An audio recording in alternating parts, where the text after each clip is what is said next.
angel made flesh.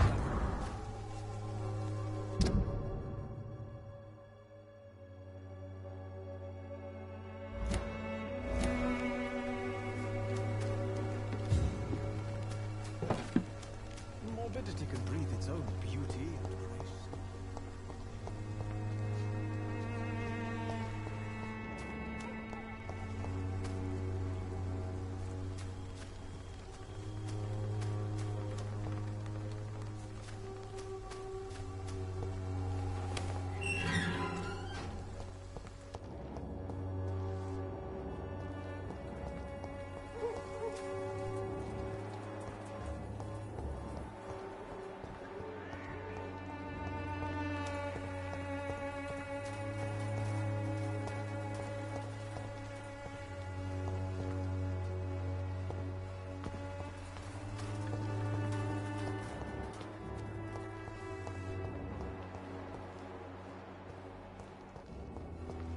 It's locked.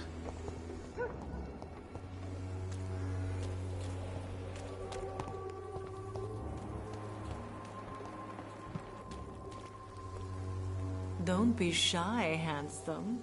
What can Christina do for you? I'm not looking for what you're selling. But I'd like to ask you a few questions, if I may. I'm a doctor. Dr. Reed. All right then, but be quick. Though I usually get paid when I open my mouth.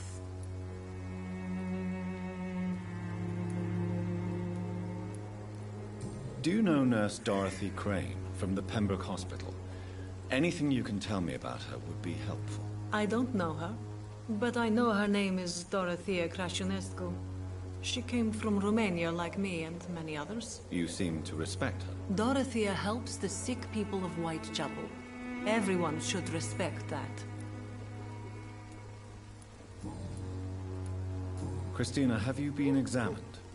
The epidemic is spreading fast in London, and you could be exposed, or expose others. I don't like doctors or hospitals, but I don't like you asking questions.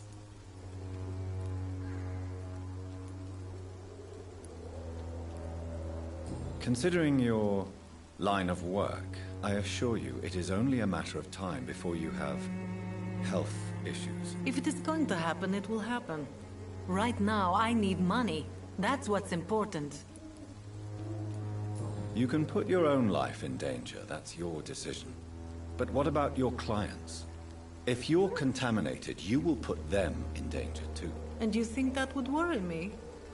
If you knew the men I deal with, their health would not be what you'd worry about.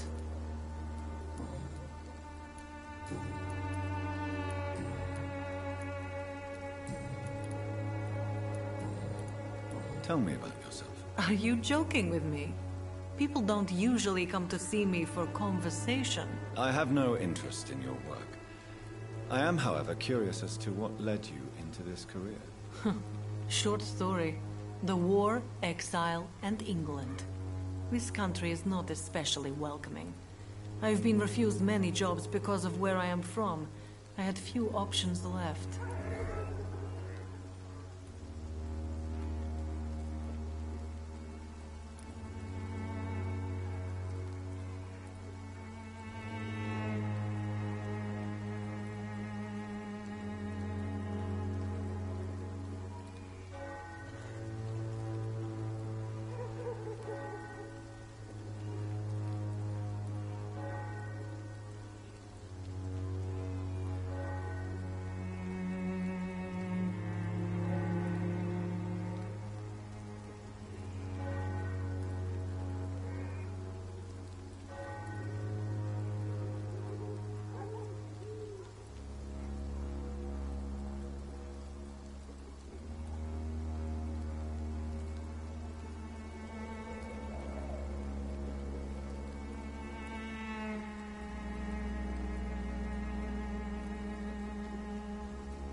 I'm sure you could have found another job, perhaps less lucrative. Maybe you should try again. And when exactly was the last time you looked for a job? Or worried about the rent, or what, or when you were going to eat?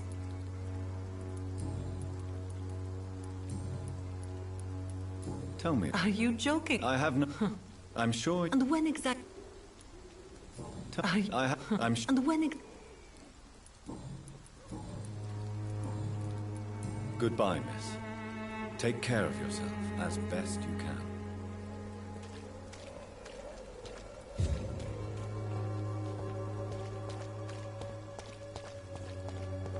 You look so pale, my lord.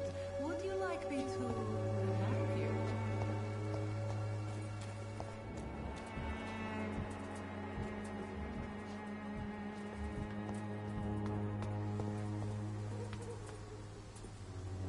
Good evening. It's Father Whitaker, my son. So, are you still lost in your rational delusions?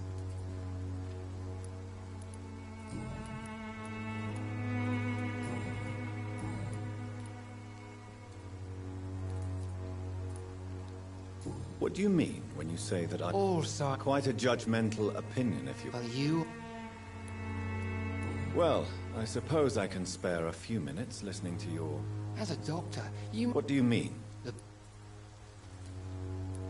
Really? And what would be your answer to this biblical threat? We must fight the disease before this legion outnumbers us. But not with scalpels and microscopes.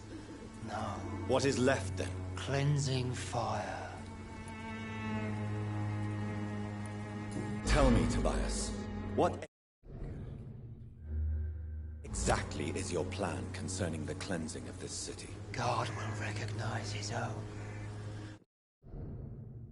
More than once this city has risen from the ashes, hardened and purified by the flames.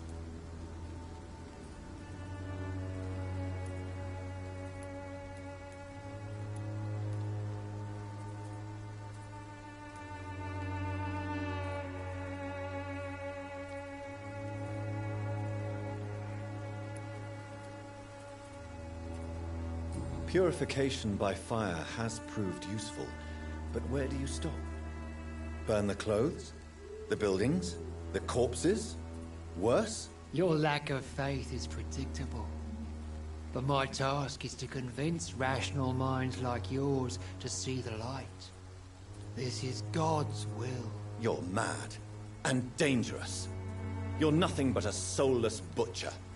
A small-time Torquemada. The Savonarola of Whitechapel. My son, if you think salvation is a free gift, go listen to the lies of that pompous fool, Joseph. Joseph, a fool. Vicar Larrabee of St. Mary's Church. While he continues preaching his fraudulent redemption, more and more people die in the streets.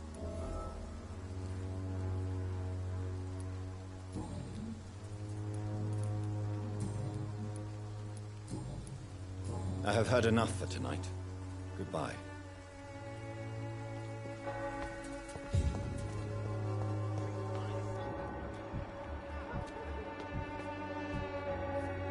Soon the time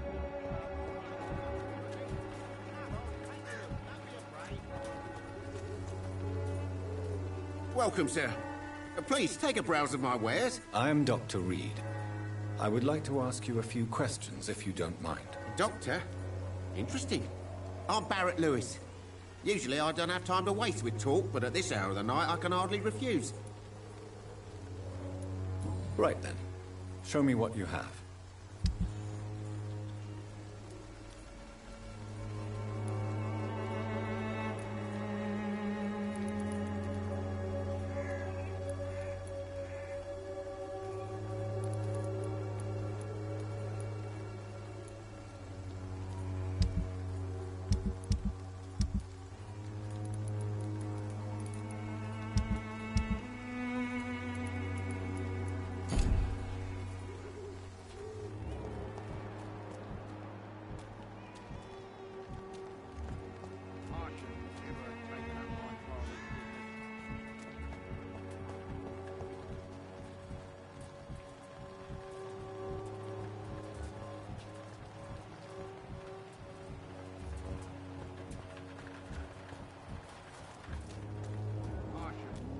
taking up my father's business.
Pay me a glass and I'll be gentle. Pay me a bottle and I'll... Good evening, Christina. Change your mind, Mr. Reed? Do you need any assistance, Miss Popper? It depends on the price of your medicine. I am shocked that you would think I am that sort of man. Forgive my suspicion. I'm so used to liars with good manners. Thank you, sir.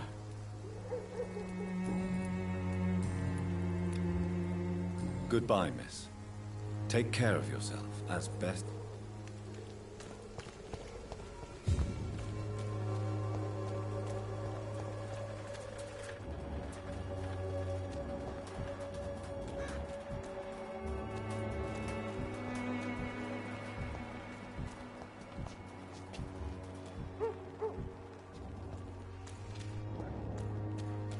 Joe, please, I don't have your money.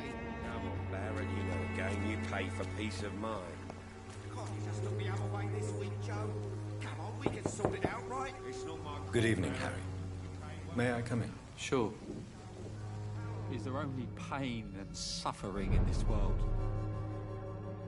So, may I ask... I'm not bothered.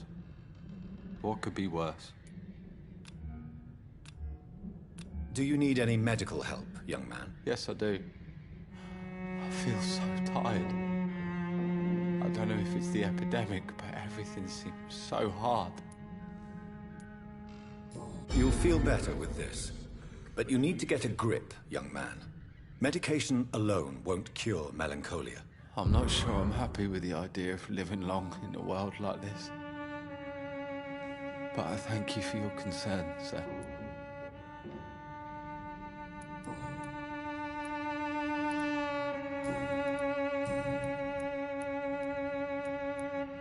How do you feel? I'm fine. I mean, it's not easy every day, but I'm fine. I'm just tired of being sick all the time. If only I could be tough like... Well, you know. Speaking of which, what can you tell me about your father? My father is an idiot who makes idiot things. That's all I have to say. Forgive my bluntness, young man, but you don't seem happy living in Whitechapel. Why should I? I never wanted to come here in the first place. It was my father's decision. And look around you. Does this look like a nice place to live?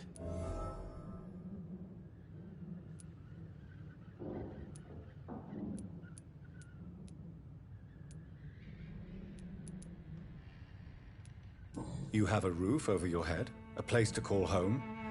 Many people here are not as lucky, you know. That's exactly what my father says. Harry, you should be grateful for what you've got. I wasn't even consulted when we moved here.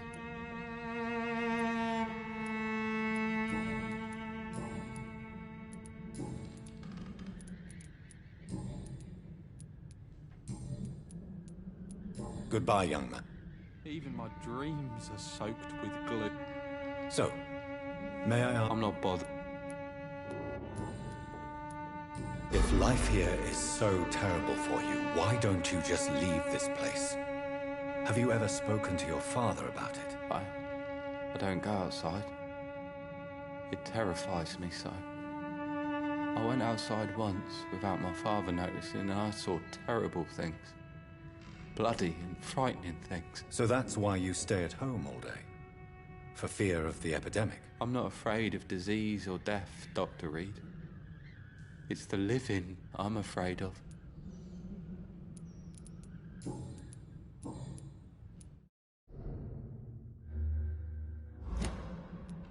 Would it ease tensions with your father if he got an honest job? Because he tried, you know. I can't say. I'd be glad if he dropped his thuggish activities, but I'm not sure it would be enough. Why is that? Sometimes I suspect it's me, Dr. Reed. Or it's this life. It's like I can't find my place.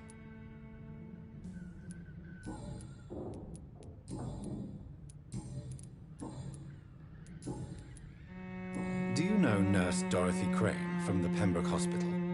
I'd like to know more about her. Yes, I know her. She came here to examine me when I was very sick. She said I should go out more. Goodbye, young. Is there only pain and suffering in this world?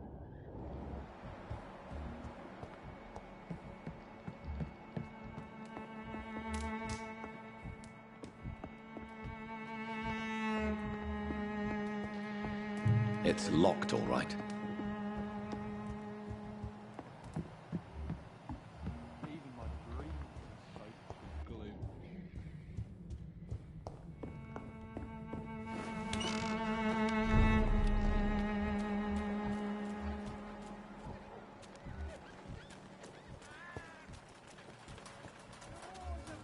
Should not be your main concern. The disease upon us is not an accident of nature. Excuse me, sir. Are you familiar with this part of town? Name's Clayton Darby, reporter. Sorry, I'm new to Whitechapel. But perhaps you could help me since you're a journalist.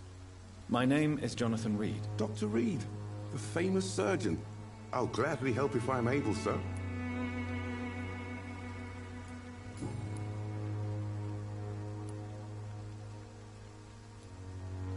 Have you any idea of the danger you face in these streets at night? I've had to run and hide more than once from frenzied mobs incensed by the fever. Do you think the flu is really responsible for this, Doctor?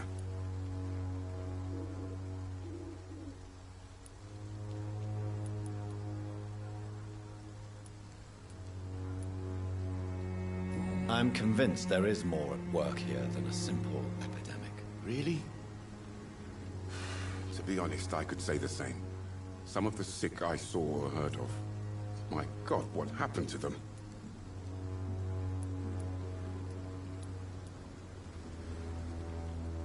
Why are the newspapers keeping silent about the Spanish influenza? It's as though none of you care. There's a war going on. People shouldn't be demoralized by news of deadly diseases.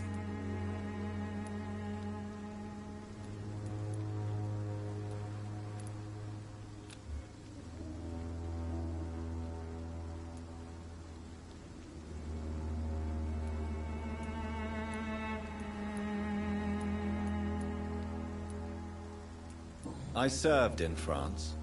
Our top priority must be to put an end to this butchery. This war must stop now. Sir, streets are a battlefield too. An invisible and untold war is going on, and it must be stopped. What is a journalist doing in this borough after sunset? He goes where none of his colleagues would dare to go. To inform the country.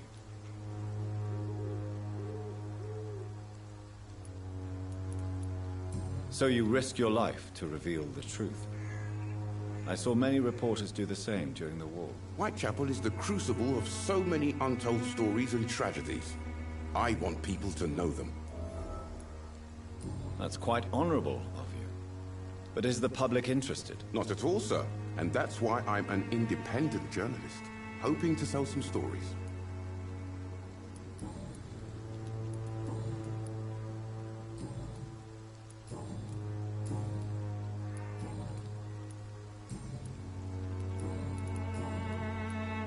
Christina Popper claims she sells her body because she can't find any other work.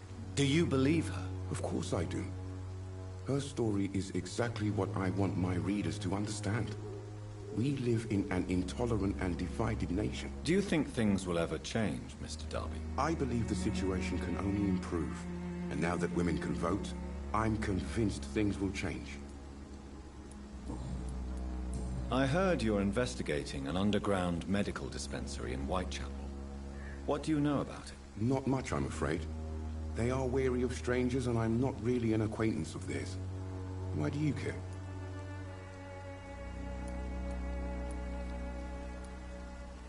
I'm afraid one of the nurses from the Pembroke Hospital may be involved with unsavory activities. Ah, could it be Dorothy Crane? Without a doubt, you are a damn fine journalist, Mr. Darby. What do you know of her accomplice, a man named Darius? I don't know much about the man. He's very cautious. Never goes out. Doesn't seem to have any friends or family.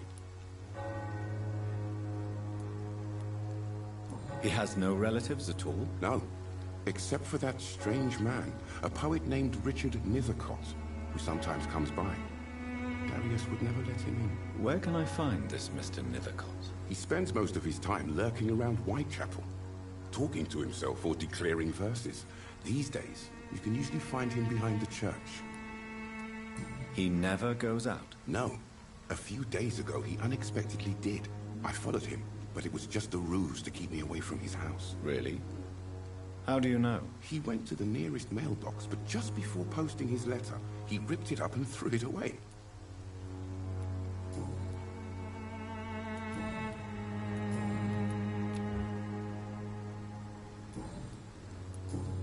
Goodbye, Mr. Darby.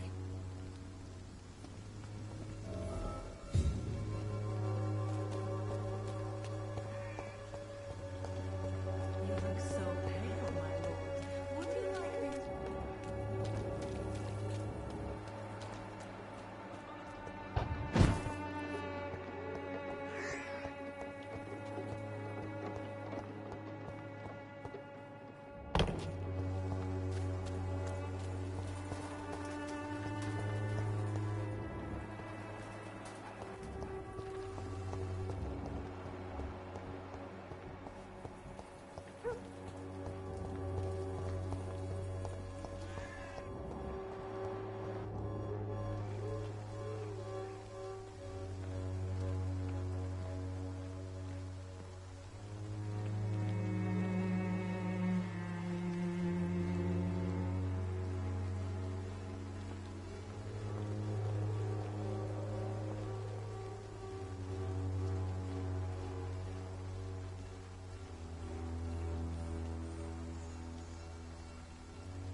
I cannot enter.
The content of Darius' letter to his children could give me more leverage to enter.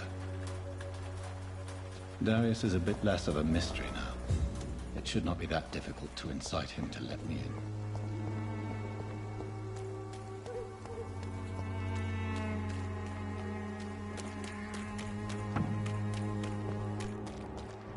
I'm cheap and I'm clean.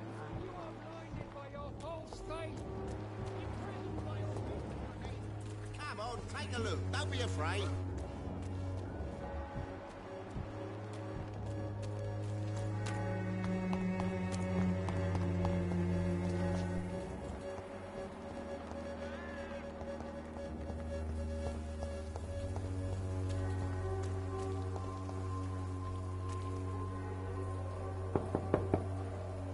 Mr. Petrescu, just 1 minute, please. You again?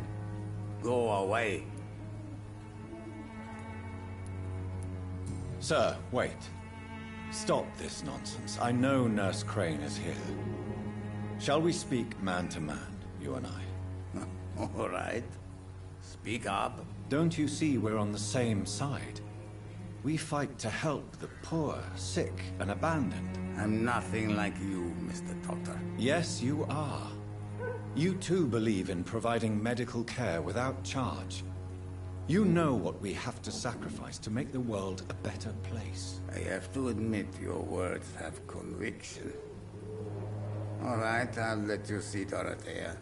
Don't make me regret this, though.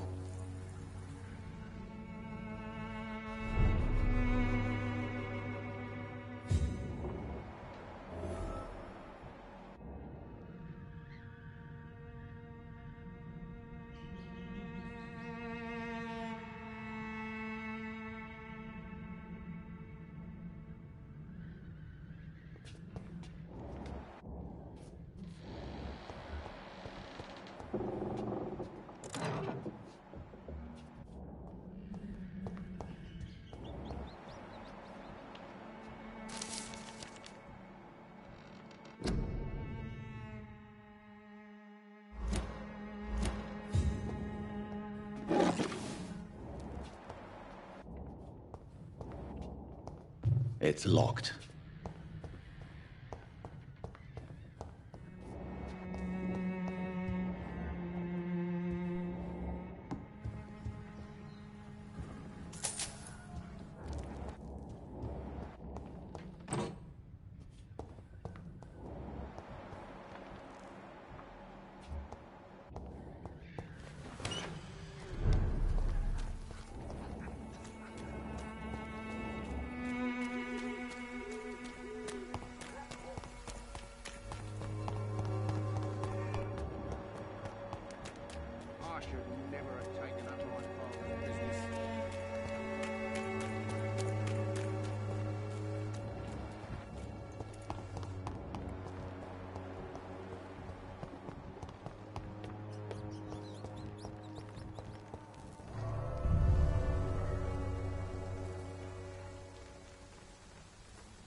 defiance and trickery.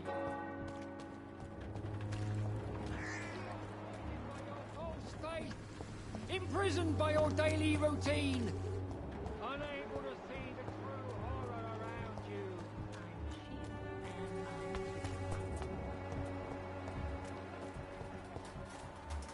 Joe, please, I don't have your money. Come on, Barrett, you little game. You pay for peace.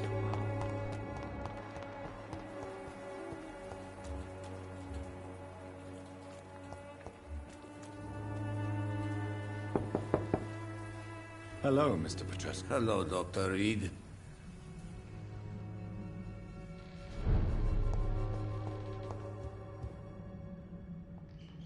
If you want to talk to Dorothea, you must go across the courtyard and take the stairs. We've not been formally introduced. May I ask your name and occupation, sir? I am Darius Petrescu. I'm here to keep snitches and spies away from Dorothea. And I also run this little print shop.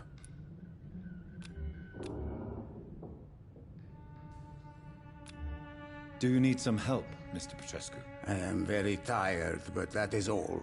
I don't need you, Doctor.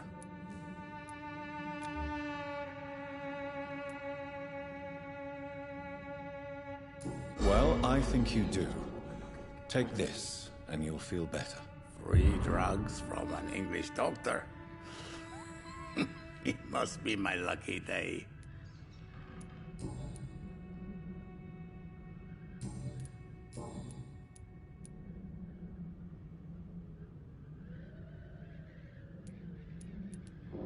So Dorothy's real name is not Crane? Like myself and many people in this area. Dorothea is from occupied Romania. That's all you need to know. She seems important to the community. More than you can imagine. The West End does not want to hear of Whitechapel's misery. Dorothea is one of the few doing something about it. Tell me everything you know about Camellia, the mute florist. I do not believe in the afterlife, Doctor, but I'm almost convinced Camellia is an angel. She volunteered to give out our medical leaflets.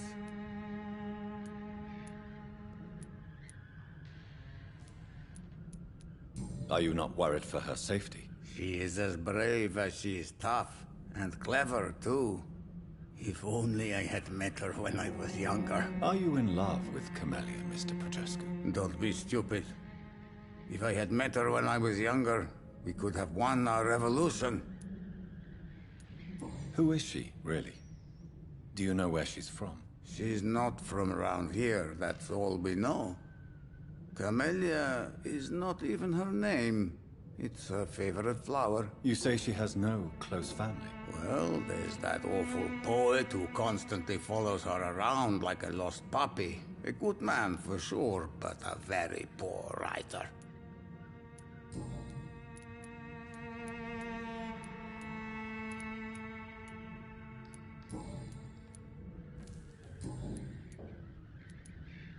Do you have any family left, Mr. Petrescu? Children or grandchildren? Who knows?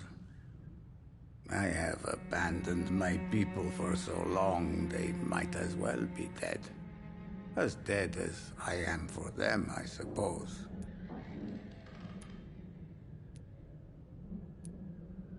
Don't be embarrassed, sir. If you must know, my own father disappeared many years ago, and I forgave him. It's quite awkward to talk about our families like this, but thank you, Dr. Reed. I appreciate your trust. This war won't last forever. Did you ever think of returning to your country now it's free? No. I have taught strength and determination to my sons and daughters. I'm an old, dying man who only has memories of better times to cherish.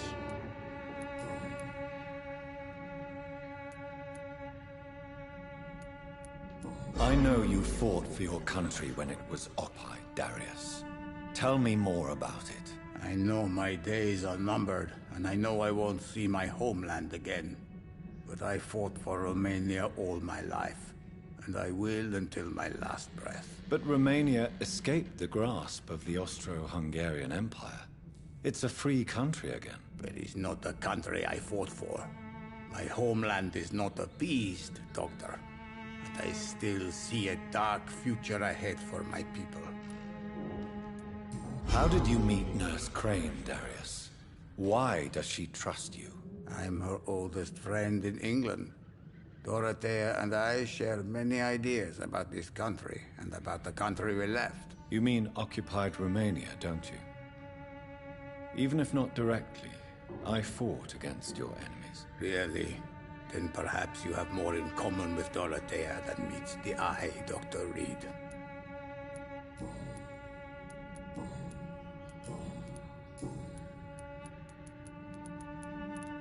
Did you refuse to publish Richard Nivicott's previous works, Darius? Yes. His manuscript is as pompous as he is starched. Now there's a man who loves the sound of his own voice. You could have told him so. As a great writer recently said, politeness is the most acceptable hypocrisy. Goodbye,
What do we have here, nurse? Patient Raz Van Vasily. High fever running on 3 days.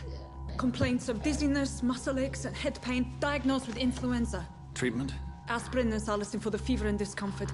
Liquids for dehydration, but he's having trouble keeping even water down.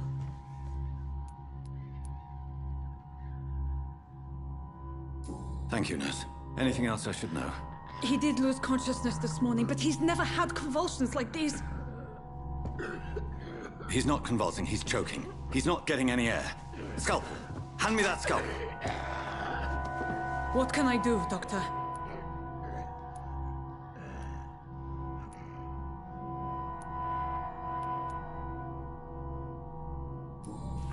It's too dangerous to operate with these convulsions.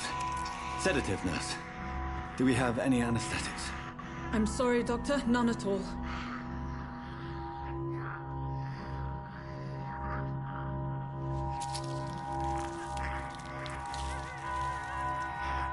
I need to perform a tracheostomy. Short pipe. That rubber tube will do. We're going to cut a passage for air through the neck. Yes, Doctor.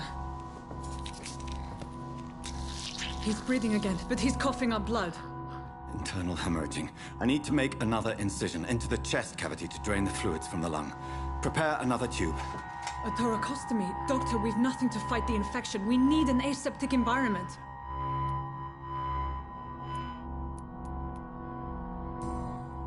Right then, Nurse Crane. What do you suggest we do? I've no idea. I'm not the doctor. Time is of the essence. We need to perform a thoracic drain. Yes, Doctor.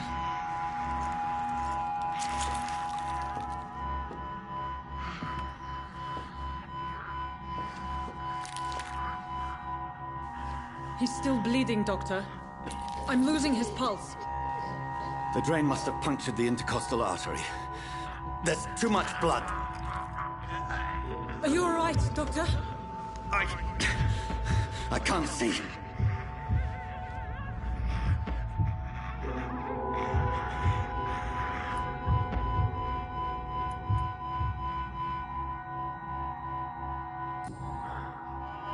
I must first suture the artery. Find the wound. The source of the blood. Needle and thread, Doctor. Good. The stitches are holding. How's he doing? We're losing him. We've lost his pulse. He's dying, Doctor!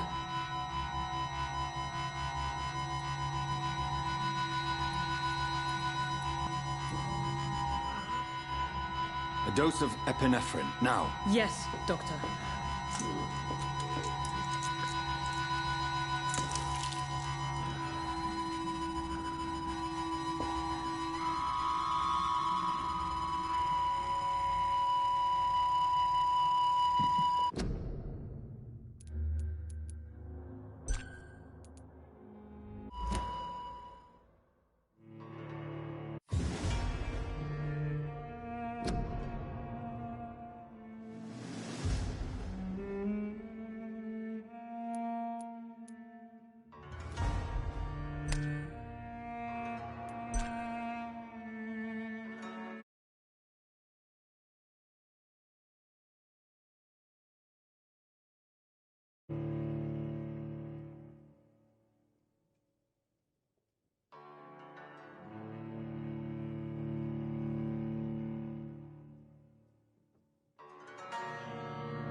Hello, Mr. Petrescu.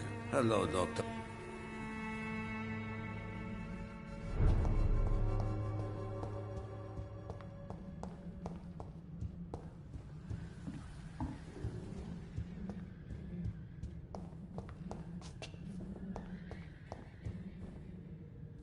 Yes?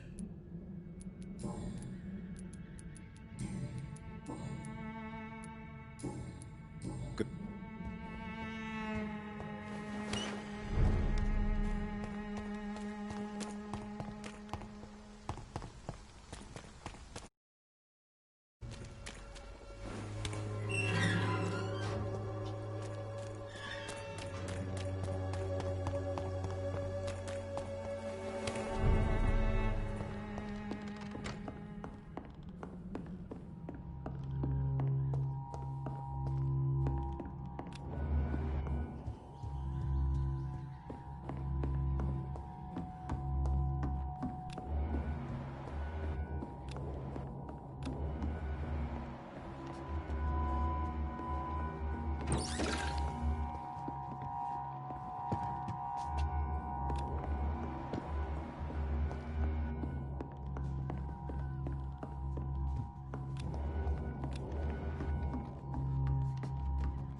What do we have here, nurse? Patient Raz Van Vassily. High fever running on 3 days.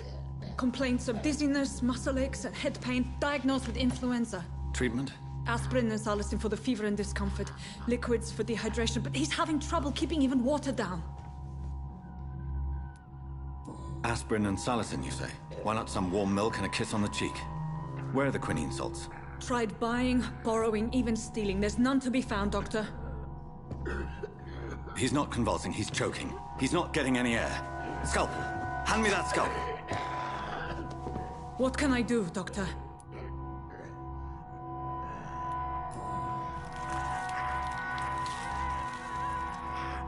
I need to perform a tracheostomy.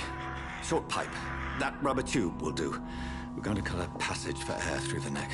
Yes, Doctor. He's breathing again, but he's coughing up blood. Internal hemorrhaging. I need to make another incision into the chest cavity to drain the fluids from the lung. Prepare another tube. A thoracostomy? Doctor, we've nothing to fight the infection. We need an aseptic environment. Don't question me, nurse. I need a drain. Now. Yes, Doctor.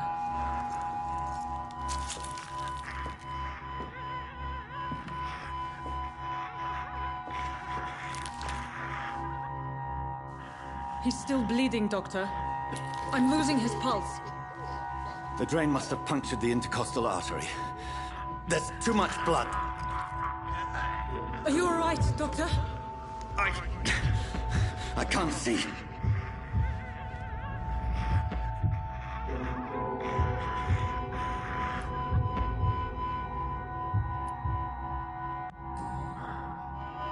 I must first suture the artery. Find the wound. The source of the blood. Needle and thread, Doctor. Good. The stitches are holding. How's he doing? We're losing him. We've lost his pulse. He's dying, Doctor.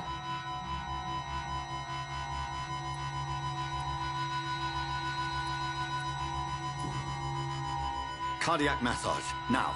Cardiac... What? Are you making this up as you go along?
What do we have here, nurse? Patient Raz Van Vassily. High fever running on 3 days. Complaints of dizziness, muscle aches, and head pain. Diagnosed with influenza. Treatment? Aspirin and salicin for the fever and discomfort. Liquids for dehydration, but he's having trouble keeping even water down. Thank you, nurse. Anything else I should know? He did lose consciousness this morning, but he's never had convulsions like these. He's not convulsing, he's choking. He's not getting any air. Scalpel! Hand me that scalpel! What can I do, Doctor?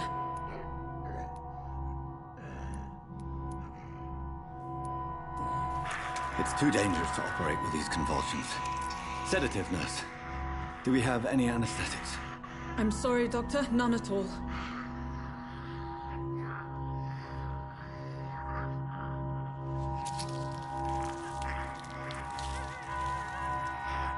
I need to perform a tracheostomy.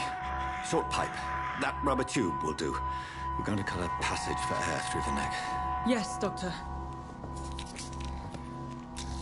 He's breathing again, but he's coughing up blood. Internal hemorrhaging.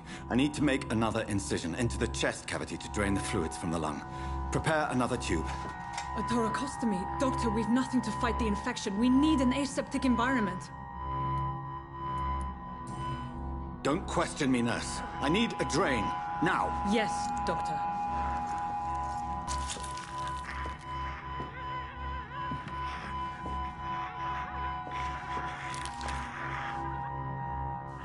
He's still bleeding, Doctor. I'm losing his pulse. The drain must have punctured the intercostal artery. There's too much blood. Are you all right, Doctor? I can't see.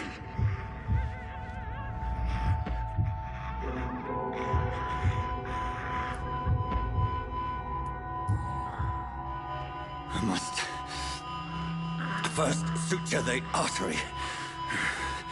Find the wound. The source of the blood. Needle and thread, Doctor. Good. The stitches are holding. How's he doing? We're losing him. We've lost his pulse. He's dying, Doctor!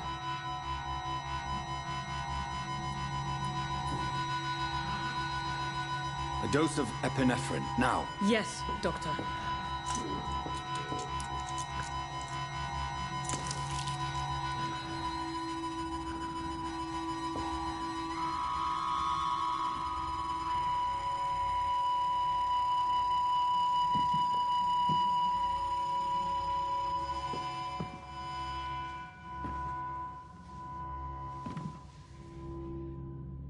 We've lost the pulse. He's gone, Doctor. Nurse, we did everything we could. Truly? Everything you could? Is that how you'll report this in your log? Is this how the war went? Piling up one poor corpse beside the next? This was not an influenza-induced seizure. I've never seen symptoms like these on the continent. Neither have I. But the previous symptoms leading up to this attack were the same, indistinguishable from the epidemic. No. There was something more vile in these reactions. Something primitive. There have been numerous reports of mental breakdowns caused by the fever that accompanies the flu itself, Doctor. Yes, but... I'd best take some samples of the blood for analysis.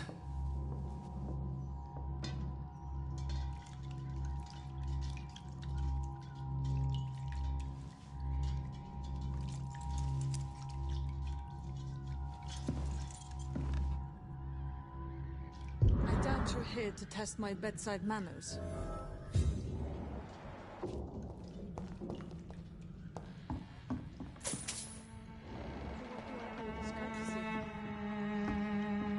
It's locked.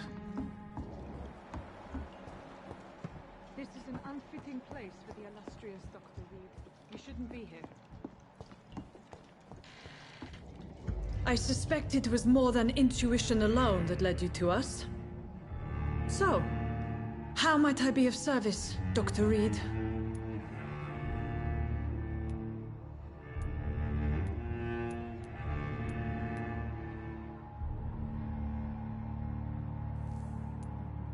I've come to put an end to this insufferable blackmailing, Dorothy. Doctor, you think your warnings scare me? I've stolen and plied, blackmailed and lied, but what else am I to do? I'm all these people have.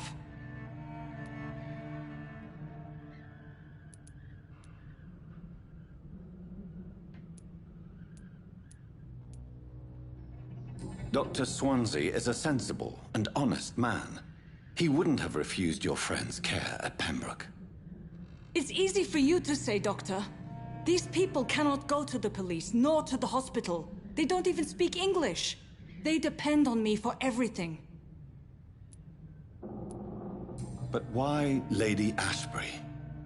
Why her, of all people? She's pristine and proper, all right. But that she-wolf in sheep's clothing murders the poor for sport. I have her where she belongs, and I'll milk her for all she's got. So, the end justifies the means. Is that your defense? I know you're kind, Doctor. Just another fine-heeled, silver-spooned gentleman who was given the world on a platter. You know nothing of poverty. Nothing of the shame, the hunger, the loneliness. You've convinced me of the sincerity of your actions and their noble justifications. But all the same, blackmail is a crime, and it will stop, Nurse Crane. So, are you going to turn me over to the authorities?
No.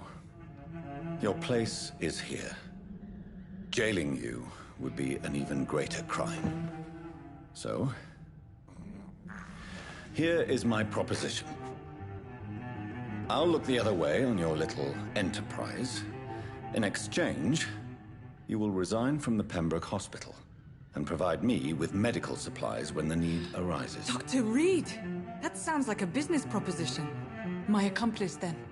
No, just a privileged client. My research may require the occasional rare piece of equipment or ingredient. I'll pay good coin in exchange, fair and honest, to help finance your noble endeavors.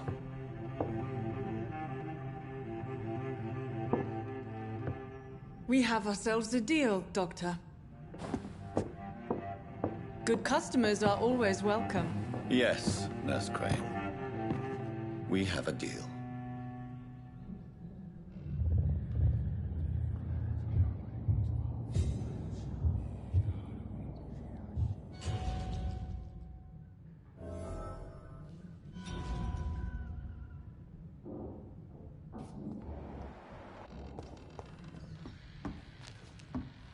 It's locked, all right. It's locked.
Hello, Mr. Petrescu. Hello, Doc.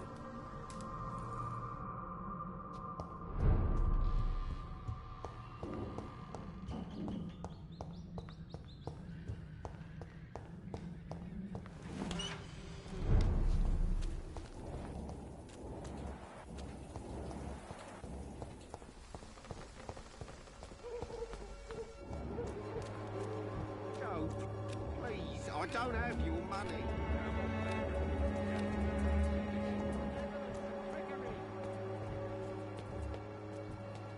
You are blinded by your false faith, imprisoned by your daily routine. How long have we known each other? We even used to be neighbours, for Christ's sake. I prefer not to give you another beating, Barrett.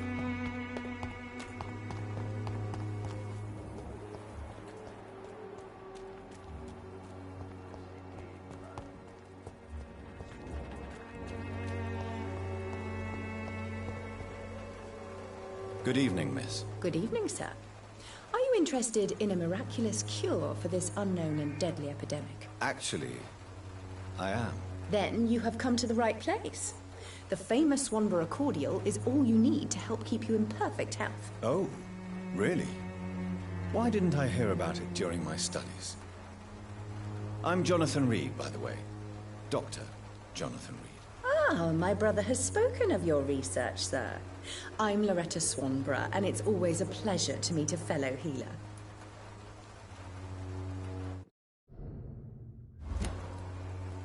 I'd like to see what kind of medicine you're selling.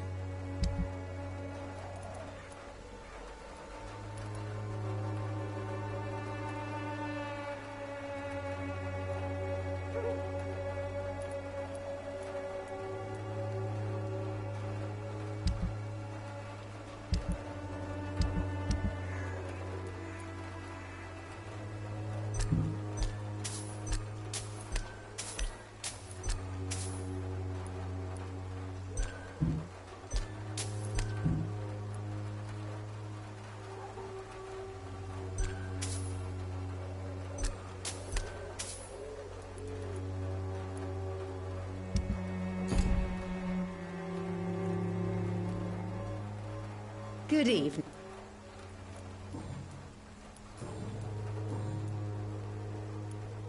Tell me, who intrigues you most in Whitechapel?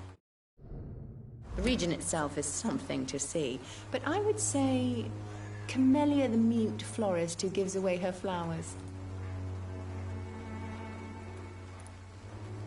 Is there anyone I should avoid? Cadogan Bates, without a doubt. The bloody bastard remorselessly exploits poor migrants as soon as they get here. What do you think of the locals? Most of them are afraid or desperate. They all come to me eventually for my remedy.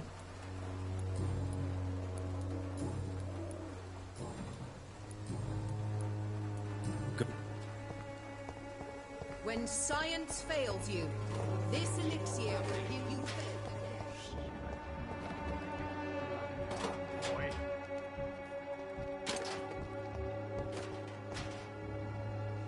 How are you? I'm not your boy, all right? Now,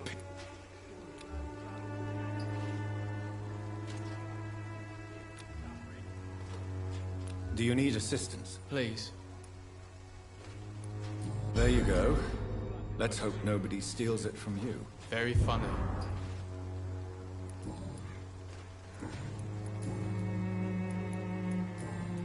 Goodbye, young man.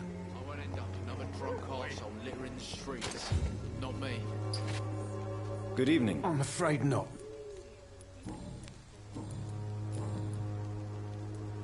What is it, Benjamin? It was the war, wasn't it? Your nerves are shot, aren't they? I need some answers, Private. From one soldier to another. The doctors called me a liar. A coward. Put me in a straitjacket, locked me up.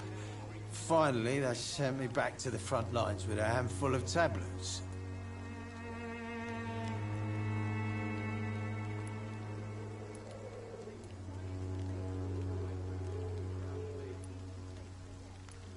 Yes. Sounds like shell shock. I've seen a few cases like yours. This is nothing you should be ashamed of, Benjamin. And it's perfectly natural in your situation. I'm not ashamed. I just need my pills. Peace and quiet, that's all.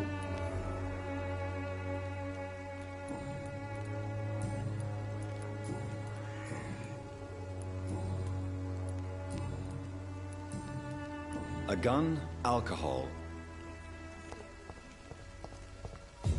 Me? I'll not die in some piss-stinking alley reeking worse than a week-old lappy.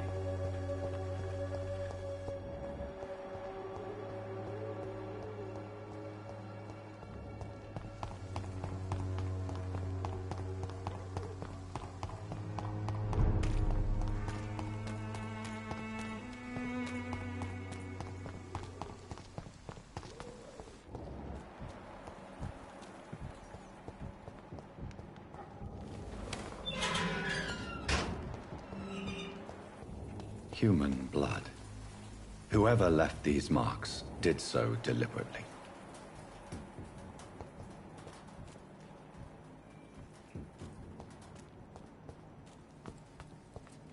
Kill it, boy!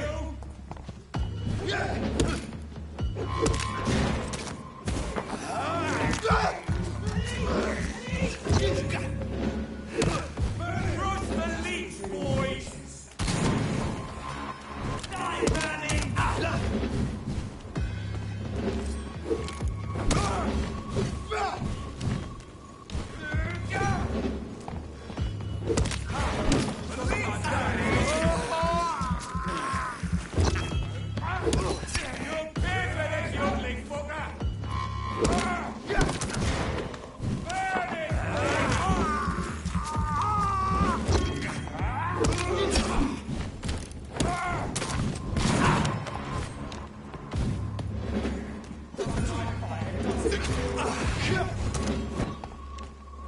Cross the leech, boys!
Good evening, Dr. Strickland. And good evening to you, Dr. Reed.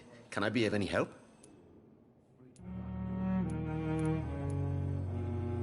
I located the shop, but it was vandalized, and the owner is missing. All I found was your order. I was afraid of such bad news. People are so desperate they're ready to burgle a shop for drugs. That's quite a list you ordered. Opium, sodium hypochlorite. It can't be just headaches you're trying to cure. This dreadful influenza, of course. I already ran some tests on hopeless cases. Without success, I must admit. Do you realize you could create a lethal poison without the correct dosage? Then there are the legal ramifications. Is this not true of any medical substance, Dr. Reed? However, if you would agree to improve it, I'd be glad to accept your help. As long as you promise to be scrupulous with your experiments, I may try to gather these substances, and even help improve upon the mixture. That's all I'm asking for, Dr. Reed. That's all I'm asking.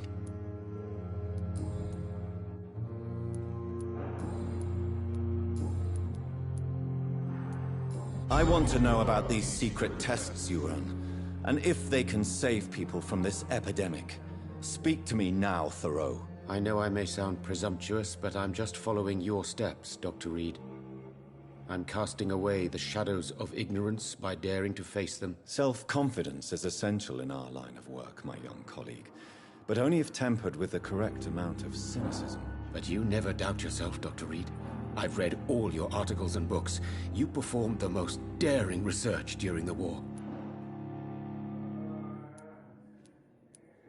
You have my support, Dr. Strickland. I know exactly what it feels like to battle an unknown disease, with only your mind and force of will to help you. Thank you, Dr. Reed. You don't know what that means to me.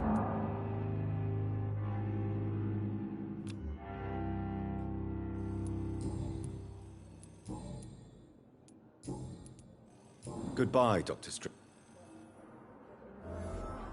I can't let Strickland put his patients at risk with opium. Perhaps an adjusted formula will deliver more of a placebo effect.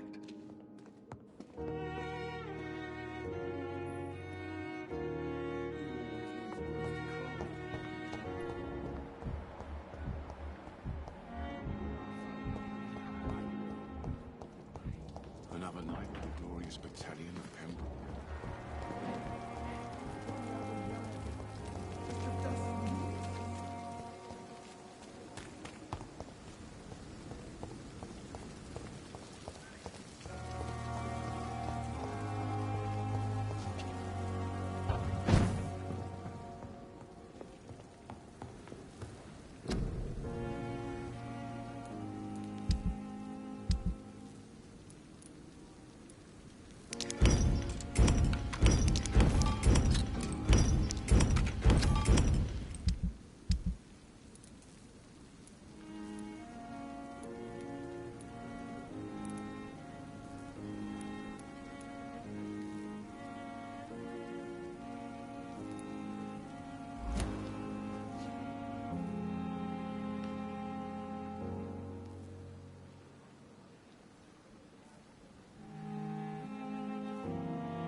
Strickland's project could be dangerous. I have a mind to report him to Dr. Ackroyd.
Good evening, Dr. Strickland. And good evening to you, Dr. Reed.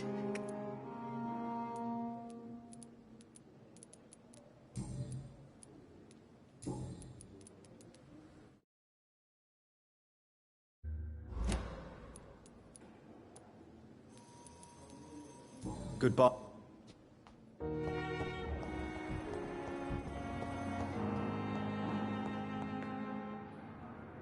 I'm quite busy right now.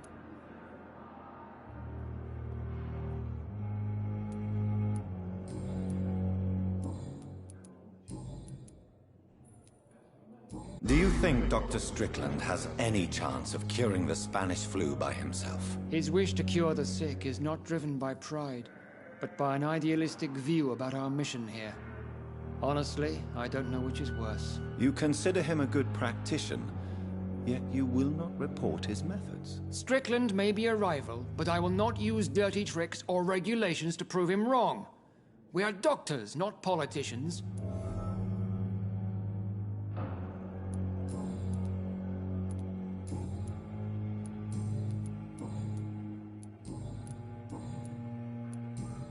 Thank you for your...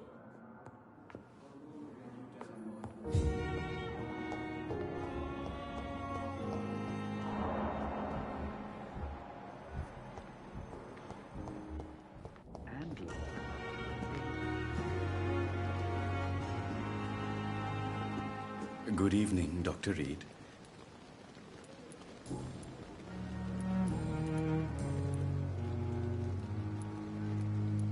Tell me the truth about your appointment as a medic during the war, Rakesh. The regiment administration appointed me by mistake. I had to learn the job on the spot, sir. Very hard, sir, but I rose to the challenge.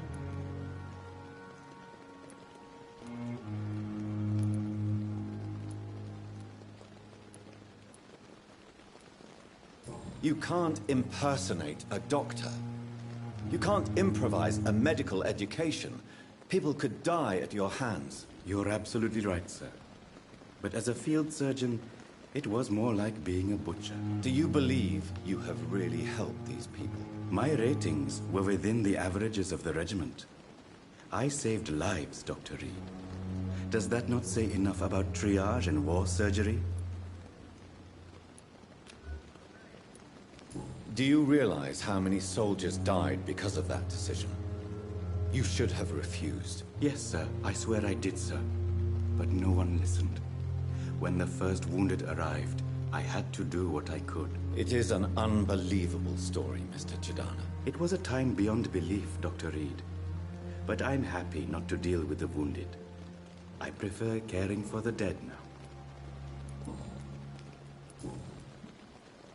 Goodbye, Mr. Chidana.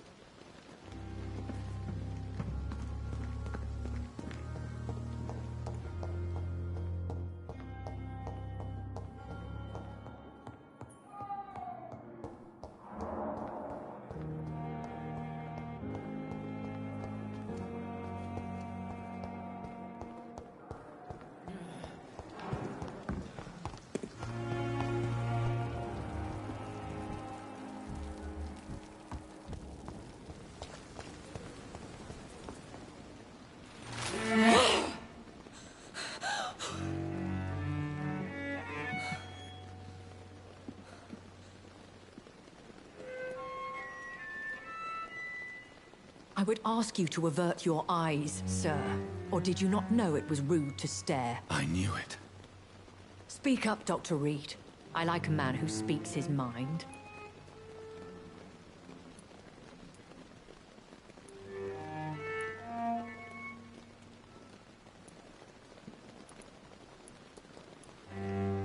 You killed him.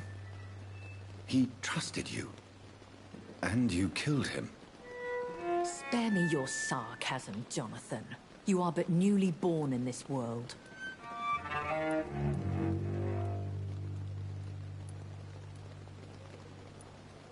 So in the end, the accusation was true, wasn't it? The situation is somewhat awkward nonetheless. I have not been observed sustaining myself for many decades. I have to say I'm a trifle embarrassed. Anyway, I have concluded my inquiries concerning your blackmailer. I see. Please excuse my agitated state. Under normal circumstances, I wouldn't let anyone see me in this condition. I must confess I have not put an end to the blackmail, my lady. Unfortunately, I could not bring myself to do it. I'm so disappointed in you, Jonathan. I didn't expect this from you. Lady Ashbury, you yourself admitted how ridiculous the sum of money was. I can assure you, it was all used for charitable ends. Well, you are full of surprises, aren't you, Jonathan? All right, say I trust you, but you will still pay the ransom. That is only fair. After all, it was you who failed to bring this problem to a satisfactory conclusion. I believe I could agree to that. And since a lady always keeps her promises, I will now answer any questions you may have.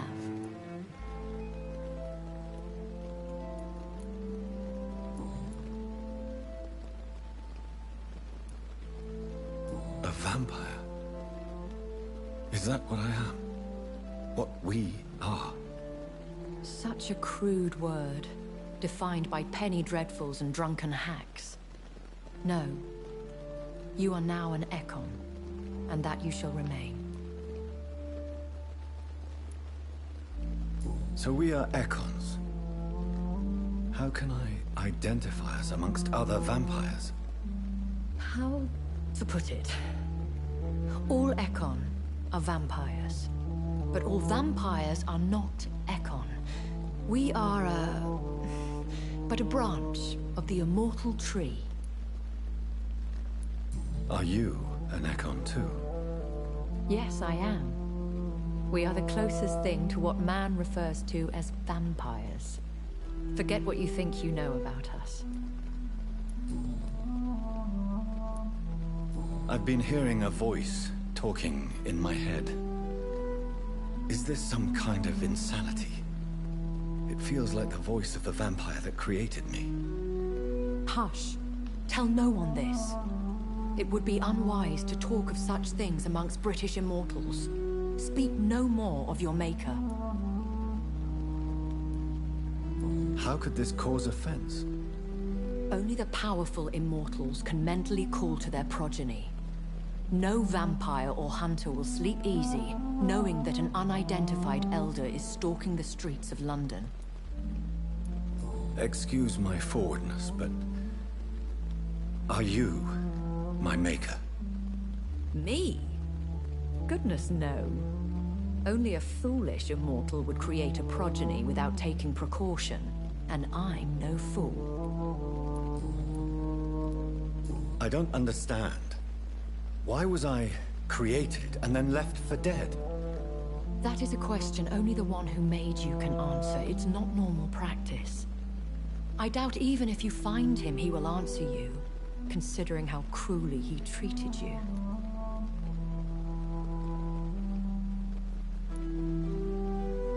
So me being a vampire could have been a mistake. I very much doubt it, Jonathan. Contrary to the legends, it is not as simple to make another vampire by just biting someone. I'd like to avoid creating another vampire by mistake anyway. Tell me, how is it done? The process is dangerous. It could even kill your potential progeny. If you did decide to sire an offspring, they must drink of your blood, Jonathan.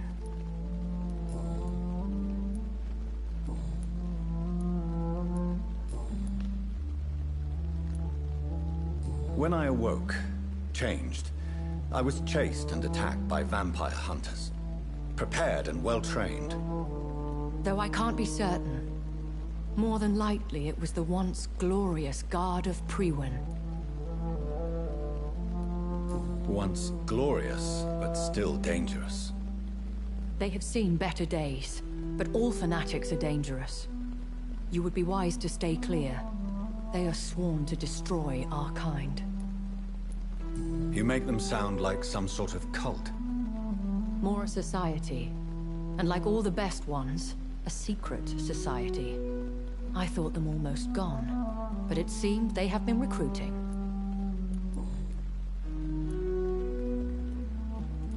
Are there many vampires here in London? Immortals are of a rare breed, and we often tend to hide. But you may occasionally meet some of us at night.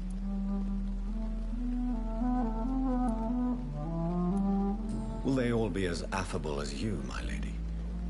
I do not see why not. But remember, even the shark smiles before he bites. That sounds like a lesson from experience. Vampire politics are as intricate and sometimes tedious as a game of chess in a gentleman's club. I've learned from experience it is best to decline to play. Do you know any of them? Have you an idea of the identity of the vampire who attacked me? You mean your maker?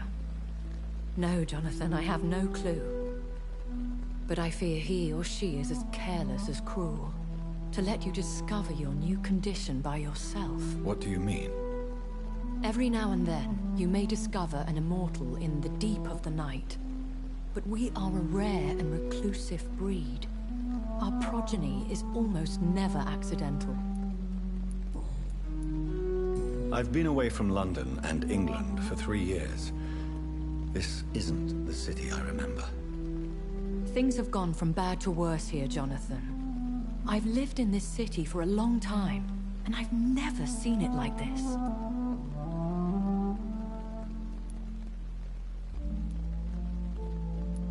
What is it you fear? Fear has long since flown this form. But there is something malevolent circling us. The Spanish flu has hit London that bad. Yes, but it's not just that. I've heard things. Things I've not heard for a very, very long time. There are whispers in the shadows. Something far worse than the Spanish flu is here in the city.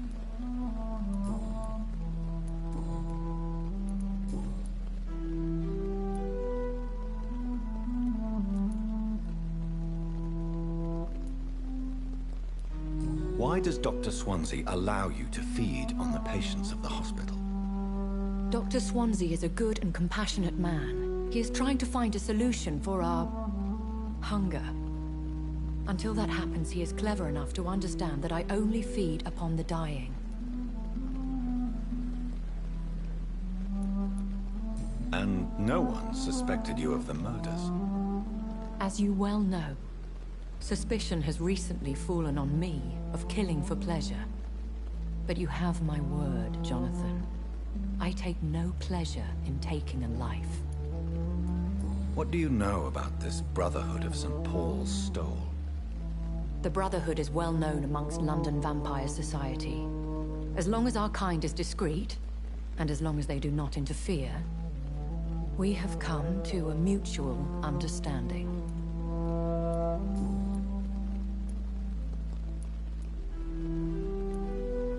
Why did you save me in the canning factory?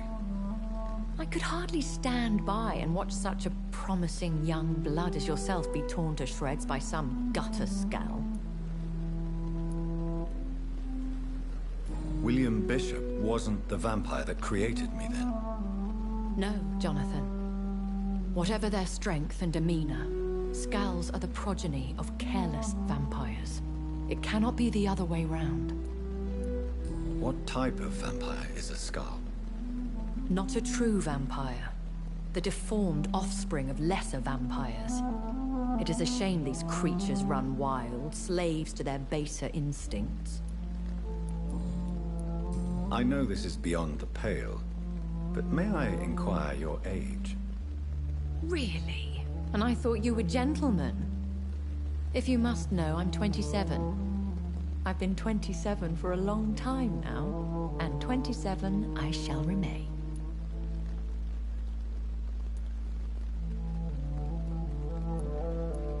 Very well, but I believe there is more to this than you are saying. A lady has to have some secrets. And who bestowed upon you this eternal youth? My maker. He left this isle a long time ago. I bid you farewell, for now, my lady. I must quickly analyze the blood I took from Nurse Crane's patient.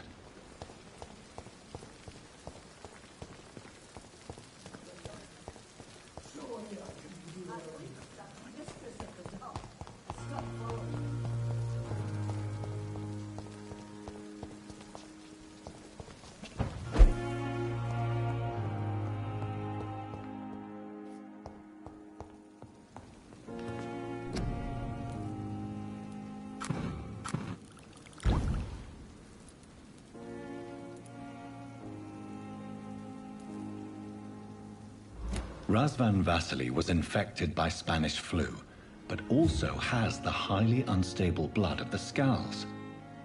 Is the London vampire epidemic transmitted through the flu? I should talk to Dr. Swansea about it.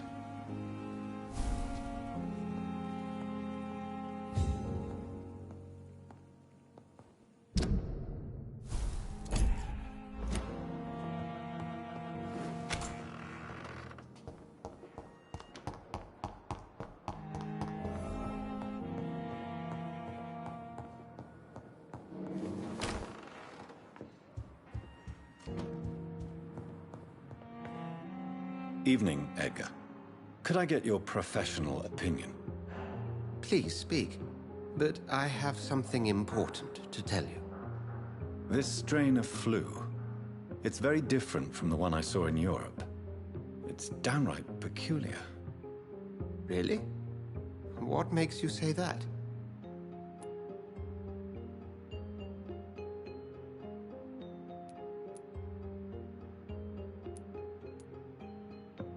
I've just looked at the blood of one of our recently deceased.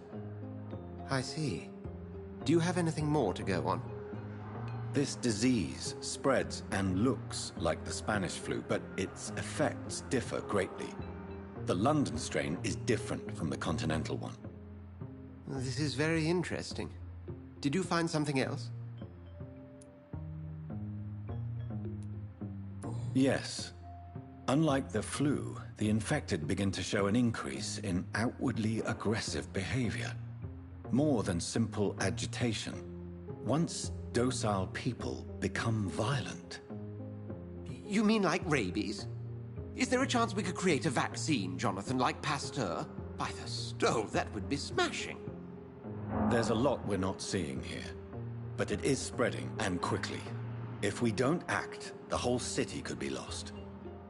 But Jonathan, we've a fantastic opportunity sitting right here in front of us. A weapon of choice. What on earth do you mean? Why, you, my dear boy. With your expertise and your blood, we could isolate the properties that course through your veins. Think about the possibilities.